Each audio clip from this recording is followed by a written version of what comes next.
My name is David. I'm 37 and I'm a recovering addict. I have a little over a year sober now. I started off in residential drug treatment. I was in treatment for about 3 months until I eventually got hired on as an employee. Just like anybody else, started off recreational. I grew up most of my childhood with my great-grandmother until I was about 12. My great-grandmother was a very controlling woman. She was very sheltering. She kind of kept me in the house, didn't really let me go out and do things, didn't really let me have friends. So all I really did was go to school and come home and pretty much sit in my room, maybe watch some TV, not much else. My mom was in and out of my life, come in and leave for weeks at a time, out staying with whatever guy she was with at the time, a partier. She was in her partying phase. She still is. When my mom did come around, she would take me out to bars and house parties because that's what she did. From that early age, I saw the contrast. Go into this bleak, mundane existence that I despised, being locked in this room, to an environment where everybody is seemingly very, very happy. Began to see and start to feel like that's what life was about. That's what existence was about, what was really important. She would take me to my Aunt Paula and Uncle Dave's house, and this house you would walk in and there would be Pink Floyd blaring on the speakers, marijuana and incense, just this air of liberation from painfully mundane existence that I viewed life as. I wanted more, I was very understimulated, very miserably bored, very sheltered, locked away. And then my mom would, she would take off and do her thing, and she would come back around and take me out again to it.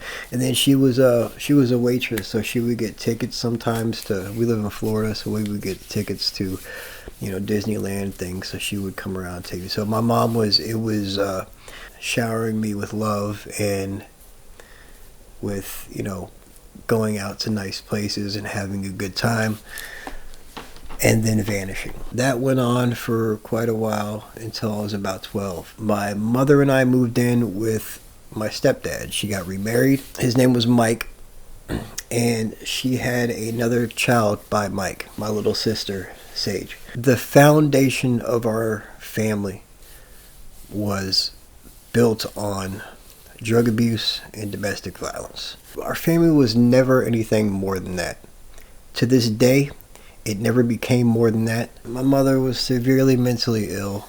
On top of that, she would drink on benzos, which would make her 10 times worse. Mike was an alcoholic. They did not know how to speak to one another, communicate whatsoever. What speaking to each other was yelling and arguments. She would threaten to kill herself. My stepfather and I would have to hide the knives in the house. There were times that I had to drag my mother out of the street. A truck came feet from her head once, called the cops, and got her Baker acted. I obviously just went downhill. I got arrested for the first time when I was 13 years old. Vandalism, burglary. By the time I was 15, I had started smoking weed regularly. I didn't miss a day, every day weed, and every night drinking. A friend's house that I would go over to, his name was Kenny. Kenny's house, and then there was Angie's house, 2 houses down, and then there was Donnie's house across the street, and they're all brother and sister.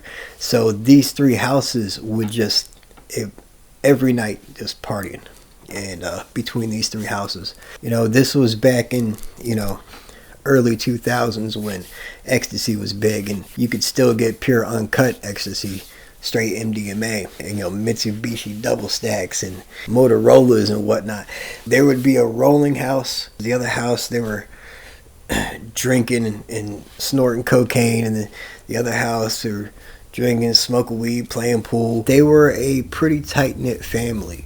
Beyond the partying like every fucking night, they were a stable family. They were there for each other. They had jobs. They had houses, cars. I'm coming from this house where it is pure mayhem. It's consistent catastrophe is all it is. It's constant. I mean, Mike and my mom, they could not speak to each other. It was arguing. That was their language. Arguing, spite, anger, disdain. I would wake up when I was still going to school, which wasn't for long, but when I would wake up every single morning without fail to hearing my mom bitching, yelling, and arguing. And this is what the first thing that was burned into my head when I woke up in the morning to go to school. The last thing when I went to bed. But with that on your mind going to school as a kid, I didn't go to school for long. Coming from this house, this environment that I lived in, I would escape there.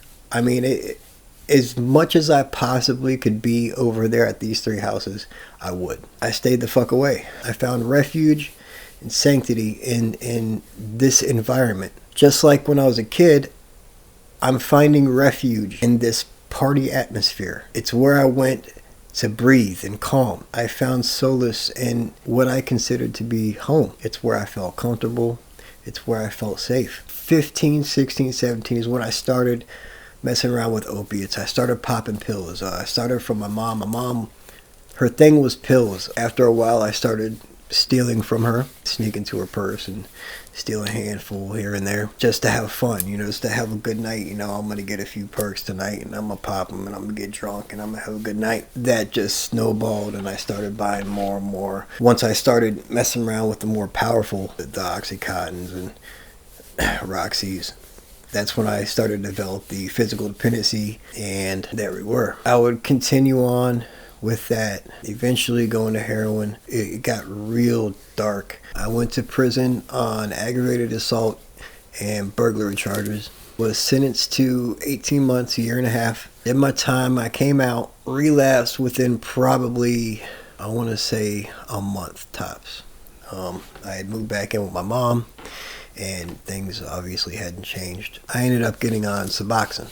One day, sitting outside with my son is like me. He's not shy, but reserved. I was sitting outside with him, and he didn't have any friends there. We were kind of new to the apartment complex, and there were some kids out playing, and I'm like, listen, son, why don't you go out there, introduce yourself? Because I remember what it was like when I had no friends and nobody there when I was a kid.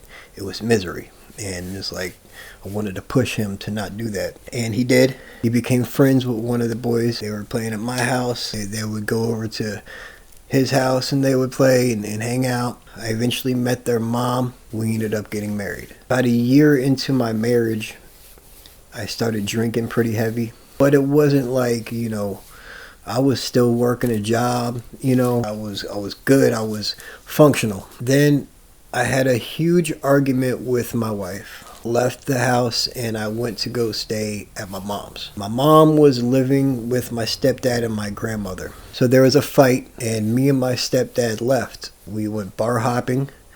I went out and bought some meth, got high, got drunk. Drove around. We came back home about 6 a.m. We walked in the door and my mother and my grandmother fucking spazzed. And there was another huge fight. They kicked Michael out. We got in the van and I drove him to this guy that he works with's house. I had helped Mike unload his stuff. I told him to call me, if he needs anything. He was very upset. He was crying. And I gave him a hug. And I got in the car and I drove away. And that was the last time I ever saw Mike. He died of a heroin overdose a week later. After that happened, I really started to head downhill. I was mad at the world. I was mad at my mom. I was still coming to terms with how unfair and dark life really is. I really still am. But I was angry. Very angry, very depressed. Started getting high way more often. I joined a motorcycle club. I started selling Molly. Developed a really bad Molly habit. Months after my stepfather overdosed on heroin, my little sister was in a drunk driving car accident. She was the drunk driver. She was 18 years old.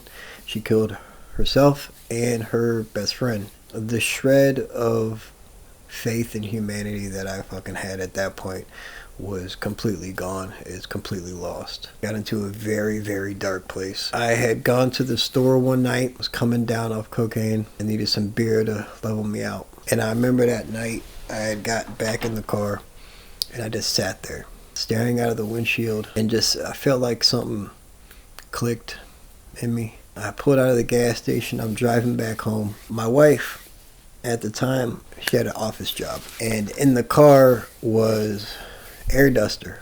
I'm driving back and I glance over and I see this air duster, and I figured if I hit the accelerator and took the biggest hit of air duster that I could, I wouldn't have the last moment will to live knee jerk to divert the car from crashing. It would take away any risk of me not killing myself that night. I hit the gas and I took the biggest hit of air duster that I possibly could, and I woke up in the hospital, broken back, but still alive. Continued my downward trajectory with at a much higher rate of speed until I got arrested again. I went to jail, was in such a state of delirium in jail from the withdrawals and detox I was in that I ended up going down the wrong path and getting myself jumped and my jaw broken and my back refractured. I got a steel plate put in my jaw, sat in the hospital for about a week